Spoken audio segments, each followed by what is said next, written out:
Sa mo doon sa comment section mga iglesia ni na nagsungayan. Makikita mo, mababasa mo yung mga message nila. Hindi mensahe ng nakakakilala sa Diyos, kundi mensahe ng mga demonyo. Ha? Ang gaganda ng damit nila. Ang gaganda daw ng turo nila. Ha? Talagang maliligtas ka daw pag sumama ka sa kanila. Pero yung mga mensahe nila, yung mga sinasabi nila, hindi yun natututunan sa isang tunay na reliyon. Natututunan lang yun sa isang kultong reliyon. Abay, Yan mga kababayan, magbigay lang po tayo ng reaction dito sa pahayag ng isang BBM vlogger, no? At nadulas po siya mga kababayan. At muntik niya na mabanggit, no, yung iglesia ni Cri. Sino kaya yon mga kababayan? Ano kayang relihiyon nito? At tinawag niyang kulto mga kababayan. At wala namang ibang relihiyon na sumasamba ng Sabado at Linggo, kundi ang iglesia lamang ni Kristo mga kababayan. At grabe, matindi pong pagbibintang itong kanyang pahayag mga kababayan. At naghahamon po siya ng makikipagbarilan daw siya. Makikipagbarilan daw po siya kasi handa na daw po siya mga kababayan. Handa na daw siya pero nakamaskara siya na naghahamon. Dapat kung maghamon ka, dapat wala kang maskara. Matindi po itong pahayag niya. Pwede po itong kasuhan mga kababayan. Lalo na po sa isang reliyon na pinapatamaan niya. No? Pati dito kay VP Sara Duterte ay pinagbintangan niya rin po mga kababayan na mahilig daw si VP Sara Duterte mag-hard daw po, no? At para pumatay daw mga kababayan. Pati ito si Captain Dado ay binabantaan niya din mga kababayan. Matindi itong kanyang paratang. Talagang manggagalaiti kayo dito sa kanyang pahayag. Itong si Epifanio Labrador. Ibinagtatanggol niya si Mima Alicia dito sa mga DDS. Pati daw dito sa mga iglesia ng anong tawag niya dito? Iglesia ng Sungayan. Ano kayang iglesia ito mga kababayan? Talagang nakakagalit itong si Epifanio Labrador mga kababayan. Kasi kung sino-sino ang pinagbibintangan niya, wala pa naman siyang konkretong ebidensya na kung sino yung pumatay sa kanilang kapwa BBM vlogger. Nang bibintang na agad siya. So panoorin natin itong pahayag niya na talagang manggagaliiti kayo kasi naghahamon pa siya ng barilan. Makikipagbarilan daw siya. Handa na daw siya. Ito na po, panoorin natin simula umpisa mga kababayan. pag-uusapan po natin. Ito pong malawakang plano o masamang plano o malawakang masamang plano nito pong ating mga kalaban. O yung mga kalaban po o kalaban ng ating gobyerno. Alam niyo mga minamahal ko mga kababayan, sa araw pong ito, nababasa ko po sa, at siguro nababasa din ng ating mga subscriber, yung mga comments doon sa ating mga nilalabas, maging sa ibang mga vloggers. Mababasa ninyo yung mga message po o mga mensahe o mga komento nito pong mga sungayan. Lalong-lalo na po yung mga DDS na kung saan talagang tuwang-tuwa po sa pagkamatay po ni Mima Alicia. Ngayon, ang masasabi ko lang po, bilog ang mundo. At maaari ngayon ay masaya kayo. Pero, para sa akin, hindi sa lahat ng panahon magiging masaya kayo. Dahil nalalapit na yung pagbaksak ng puon ninyo. O nalalapit na makulong yung mga iniidolo ninyong mga kawatan. Kagaya ni Nako, hindi ka sure. Wala ka pang hindi pa tapos ang laban. Kawatano, kagaya na lamang ni Bongo, kagaya na lamang ng iba pang mga senador, lalong-lalo na itong si Robin Padilla, na isa ding kawatang politiko, na kung saan ay nagsisiga-sigaan dyan sa Senado na ang ending niyan ay magiging Marcoleta din yan balang araw. No? Ngayon, may nabasa po kong mga komento sa aking comment section. Nakita ko doon na talagang tuwang-tuwa itong mga DDS, maging itong mga membro ng isang reliyong sungayan, itong mga membrong ito na mga sungayan din, talagang kitang-kita na tuwang-tuwa sila. Pero ganun pa man, tulad ng sinabi ko, yes, masaya kayo ngayon. Dahil pinatay ng mga kapwa ninyo sungayan etong aming kapatid na si Mima Alicia. Ngayon, may mensahe na Ano mga kababayan? Pinatay daw ng kapwa. itong aming kapatid na si Mima Alicia. Ngayon, may pinatay ng mga kapwa ninyo sungayan etong aming kapatid na si Mima Alicia. Ayan mga kababayan, di ba? Nagbibintang na agad siya. Pinatay daw ng mga kapwa sungayan.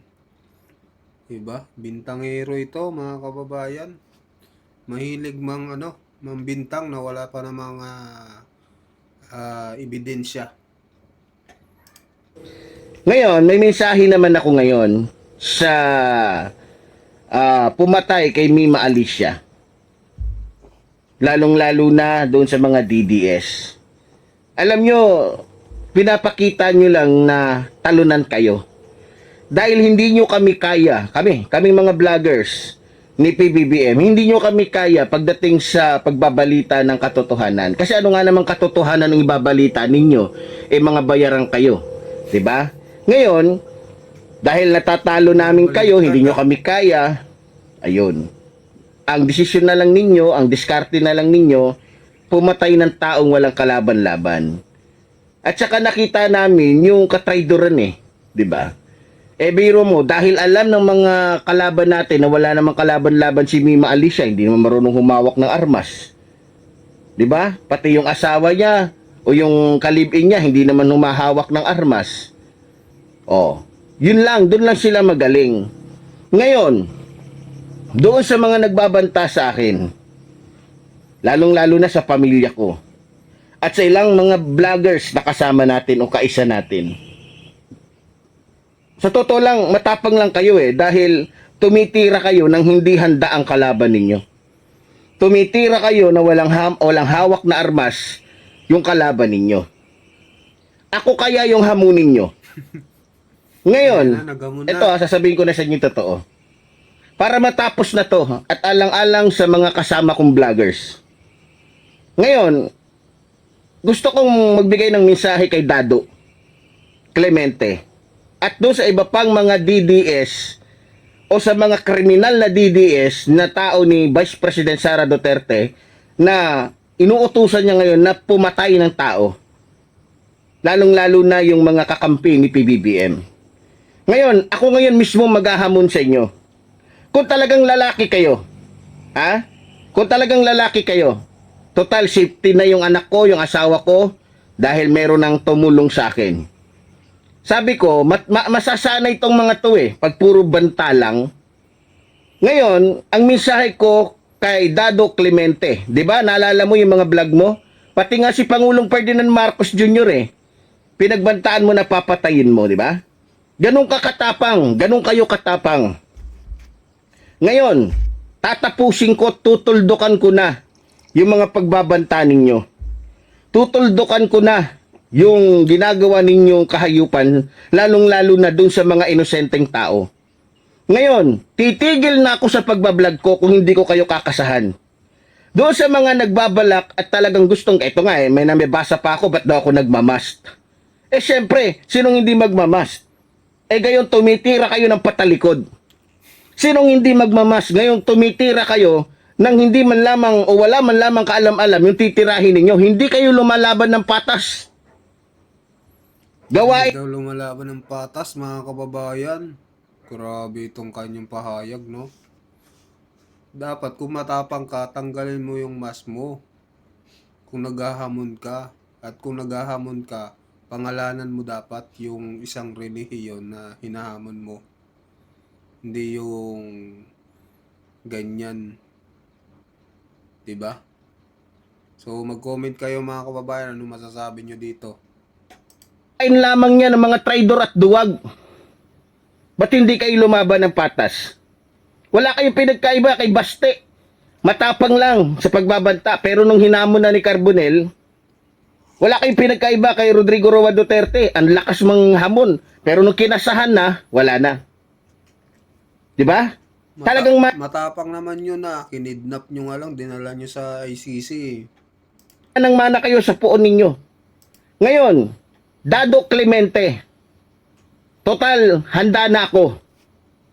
Pareho tayong may armas. Alam ko may armas ka. Ha? I-chat mo ko.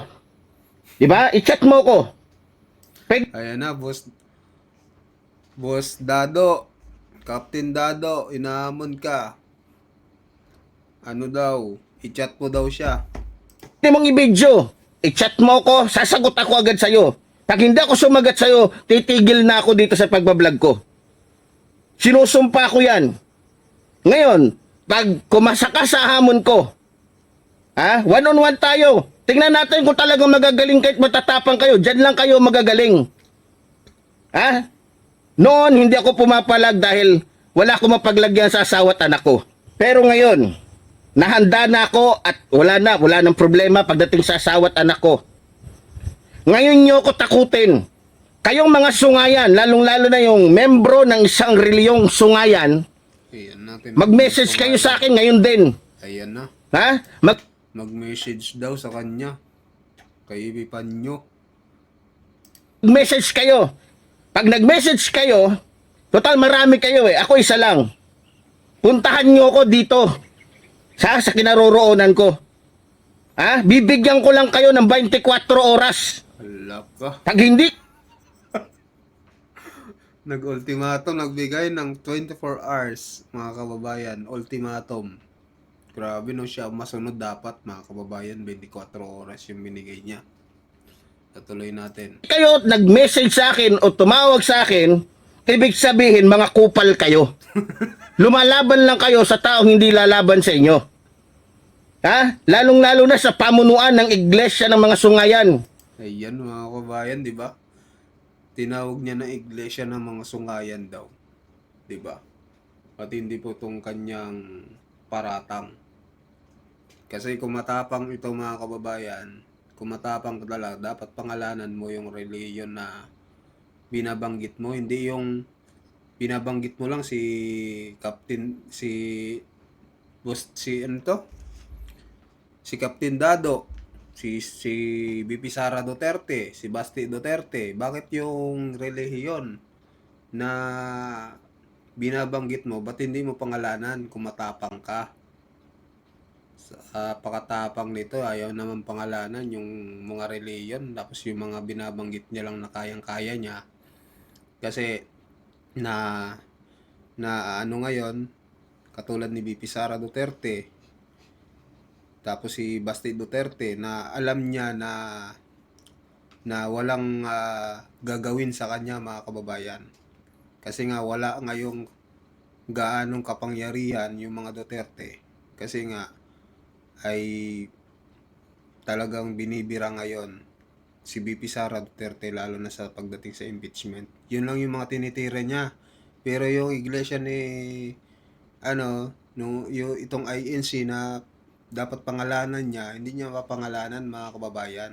Ang kanyang ginagamit, iglesia ng sungayan. Pero pakinggan nyo, mga kababayan, madudulas ito mamaya. Tingnan nyo.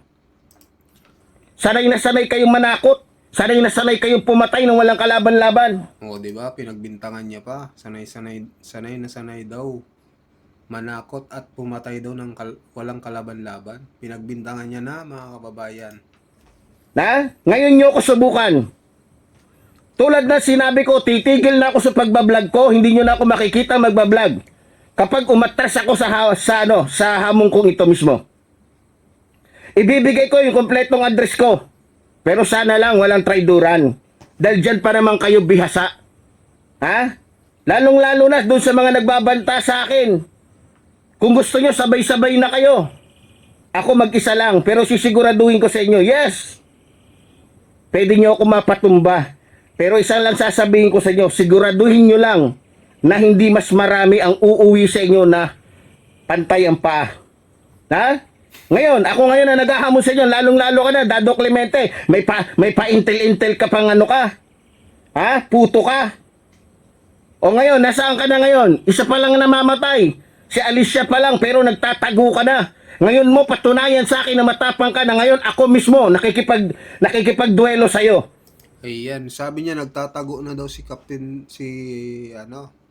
si Dado. Ayan may 19 hours pa na live stream si Captain Dado.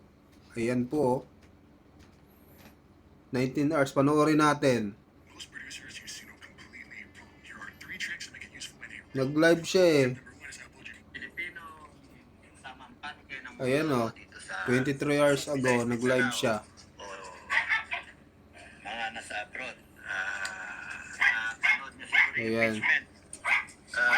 Objection, Your Honor, yung title ng kanyang vlog. Tapos sabi nito ni Epipanyo Labrador, nagtatago na daw si Captain Dado, mga kababayan. Ayan. So, sinong paniniwalaan natin dito sa dalawa? Siyempre, dito tayo kasi kita natin, naka-live stream 19 hours ago. At ito yung kanyang background palagi. Bahay ito ni Captain Dado, mga kababayan. Ayan, background nyo yan ng bahay niya. Ayan, kung makikita nyo. Diba? Dito tayo maniniwala kay Captain Dado, hindi dito kay Epipanyo Labrador na mukhang nagpapadami lang to ng viewers Itong si Epipanyo Labrador, nagkumukuha lang ng simpatya. Ha? Gagawa kayo ng malawakang pagpatay sa mga inosenteng tao? Gagawa kayo ng malawakang pang-aabuso sa mga walang kalaban-laban na tao, lalong-lalo na sa mga vloggers na hindi naman sanay na makipagpatayan? Dahil hindi nyo tanggap na mas magaling kami sa inyo, dahil hindi nyo tanggap na mas mahuhusay kami, at hindi nyo tanggap na mas mabubuti kami kaysa sa inyo. Ayan, sa ganung paraan ninyo, ginagawa yung inyong pagganti. Kung kumampisa na kayo sa mabuting tao at sa tamang landas kayo lumalakad, hindi magkakaganyan, hindi kayo mapapahiya palagi sa amin. Tama? Pero dahil mga tinamaan kayo ng lintek, kumampi kayo sa may isang saltek, ayun, naging utak kriminal na rin kayo. Doon sa mga natutuwa na namatay si Mima Alicia, lalong-lalo na doon sa mga membro ng Iglesia ng Sungayan, nakikinig pa naman kayo tuwing linggo o Sabado sa simbahan ninyo. Pag nagpipreach yung ministry ninyo, mga kapatid, sundan natin ang Diyos! Ang Diyos Ama! Sino kaya nga sinasabi nila? Baka si Kay Buloy. Dapat magpatawad tayo! Pero mababasa mo doon sa comment section mga iglesia ng Sungayan. Di ba? Mga kababayan, narinig nyo yon? Nadulas siya. Iglesia ni Cree. Tapos biglang bawo niya, iglesia ng Sungayan. So, kayo na lang humasga kung ano yung napakinggan nyo. Diba? Nagbigay na agad siya ng paratang. Talagang, matindi itong banat niya sa relihiyon ng iglesia ni Cree. Ano kaya yun, mga kababayan? So, mag-comment po kayo. Makikita mo, mababasa mo yung mga message nila. Hindi mensahe ng nakakakilala sa Diyos, kundi mensahe ng mga demonyo. Ang gaganda ng damit nila. Ang gaganda daw ng turo nila.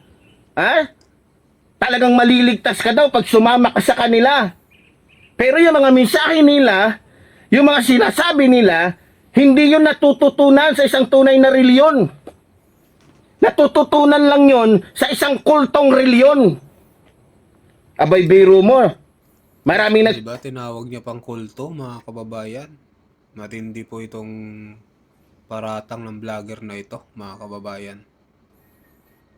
Siguro yung iba sa inyo nagagalit na pag napapanood itong ano na ito, itong abnoy na ito. So mag-comment po kayo, mga kababayan.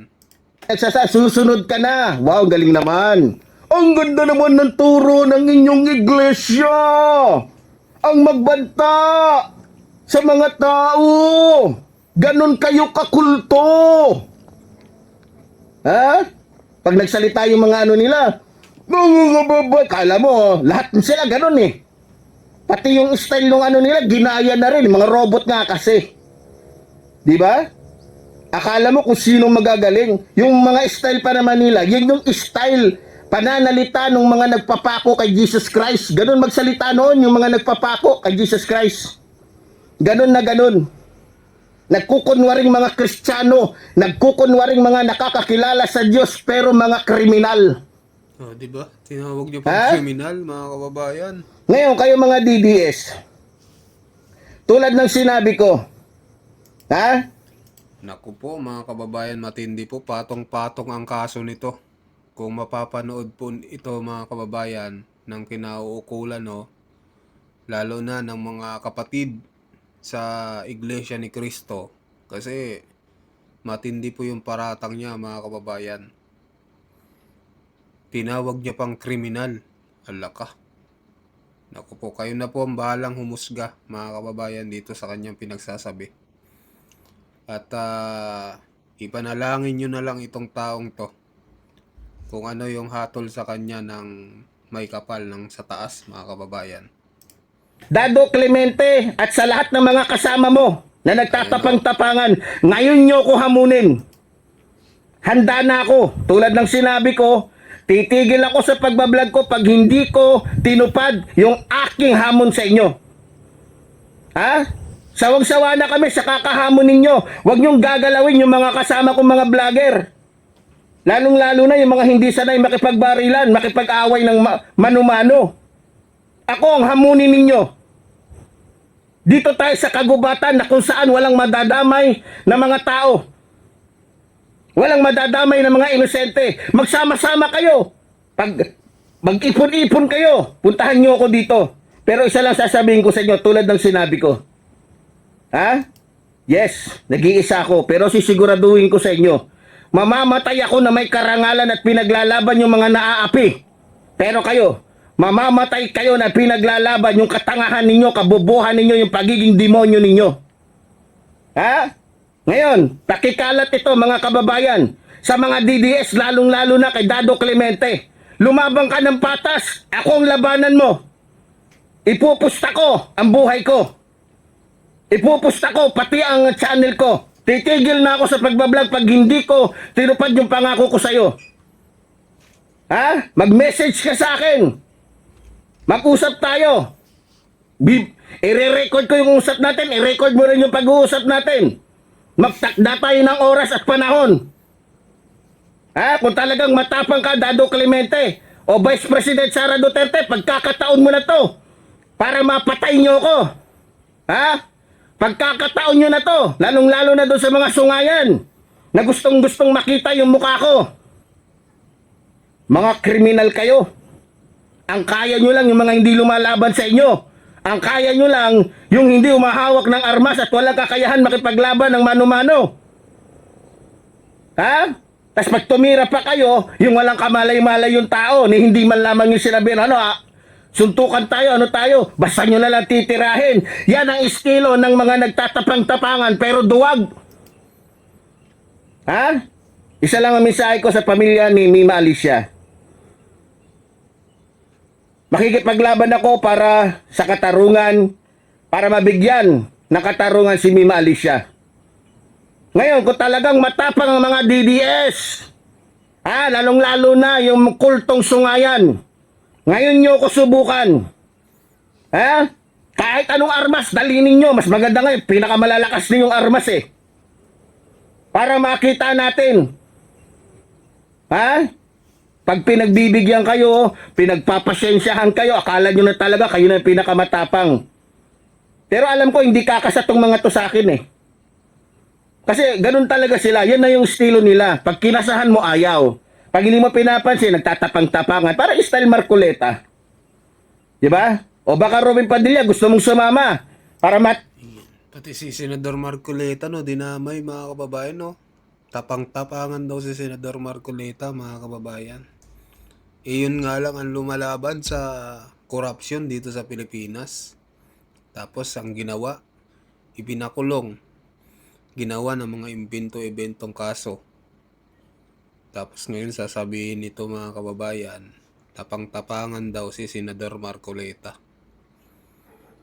Tapos sinabi niya pa kanina na ito daw si Mima Alicia, pinatay daw ng walang kalaban-laban. Ang dami po kasing kinalaban ni Mima Alicia. Ang dami niya pong kinalaban. Marami siyang pinatamaan na kung sino-sinong mga politiko. Malay ba natin kung sino doon yung mga nagpatira sa kanya. Mayroon pa siyang nakalaban yung kanyang ex. At pati daw sa buy and sell mga kababayan. Parang mayroon din daw no na tinitingnan din doon kung sino yung baka doon din daw nanggaling yung mga possible na dahilan kaya daw tinira ito si Mima Alicia mga kababayan. 'Di ba? Ang hilig niya po magmura, ang hilig niya patamaan yung mga politiko, pati yung mga Rimulya, minura. Ginawa ng issue si BP Sara Duterte. 'Di ba? Sinabihan niya na nagpalaglag daw si BP Sara Duterte. Sinong hindi magagalit doon, 'di ba? Marami pang iba, mga kababayan. At may mga lumalabas pa na text messages, mga mensahe na nagkaunsihan di umano ng pera at nagtitrending ngayon yung pangalan na Boss B. So, sino kaya yun mga kababayan? Kaya talagang marami pong kinalaban si Mima Alicia. Kaya itong sinasabi nito ni Epipanyo Labrador na wala daw kalaban-laban. Marami po siyang kinalaban. Kaya talagang ito ay wake up call na po ito sa mga vlogger na talagang mahilig po magmura at mahilig awayin yung mga politiko. Alam naman natin sa mga politics, marami pong mga dyan mga kababayan. Marami pong marumi lumaban. Kaya hindi natin alam kung sino po yung nagpatira kay Mima Alicia. At wag po sana tayong magbintang. Katulad nito, nagbibintang na siya ng kung sino-sino at kung sino-sino yung tumira. Sino-sino yung mga binabanggit niya dito na tumira dito kay Mima Alicia. At kung matapang ka, dapat tanggalin niya sana yung maskara niya, no? At banggitin niya rin yung relihiyon na dinadamay niya. Hindi lang yung sinasabi niya sila Captain Dado, mga DDS, si BP Sara, pero hindi niya mabanggit-banggit yung relihiyon na gusto niyang idamay, 'di ba? Talagang handa ka na, dapat sabihin mo 'yon. Hindi yung idadaan mo pa sa salitang iglesia ng mga sungayan, mga kababayan, 'di ba? So, ibig sabihin, hindi pa siya handa, mga kababayan. So, mag-comment po kayo. Hanggang dito na lang, mga kababayan. Maraming salamat po sa inyong lahat. So, sa mga bagong pasok po dyan, huwag niyong kalimutan mag-subscribe po sa ating YouTube channel. Maraming salamat po.